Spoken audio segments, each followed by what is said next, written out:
এখন আমরা বেগ ও দ্রুতির পার্থক্য দেখব। দ্রুতি ও বেগের মধ্যে পার্থক্য। প্রথমে হচ্ছে সংজ্ঞা।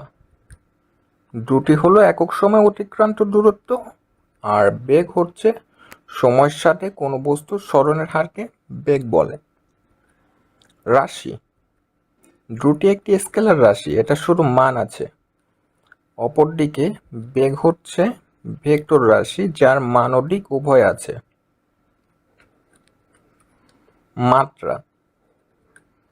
দ্রুতির মাত্রা হচ্ছে LT ইনভার্স 1 আর একক হচ্ছে ms-1।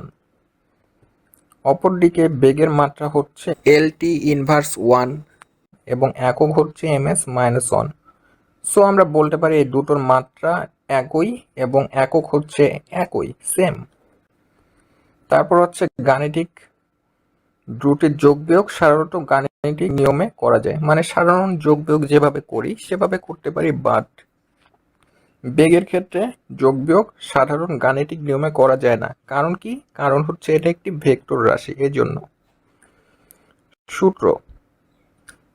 দ্রুতি সমান দূরত্ব বাই সময়। এখানে দ্রুতি যদি ভি হয়, দূরত্ব এবং সময় ডি আর টি হয়, তাহলে V is equal to D by T. আর বেগের স্থানচ্যুতি বাই সময়, V is equal to S by T. তারপর আসছে পরিবর্তন। শুধু মানের পরিবর্তনে দ্রুতির পরিবর্তন ঘটে। অপরদিকে বেগের ক্ষেত্রে মান ও দিক উভয় পরিবর্তনে বেগের পরিবর্তন ঘটে। মান। দ্রুতি কখনোই ঋণাত্মক বা শূন্য হতে পারে না, আর বেগ হচ্ছে শূন্য, ঋণাত্মক বা ধনাত্মক হতে পারে, কারণ এটা একটি ভেক্টর রাশি, এটা স্কেলার রাশি। বস্তুর বেগের মানই দ্রুতি।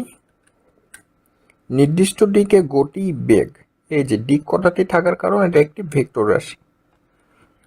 উদাহরণ যদি দেখি, দ্রুতি একটি গাড়ির কতটা দ্রুত গতিতে চলছে তার মাত্রা নির্ধারণ করতে পারে।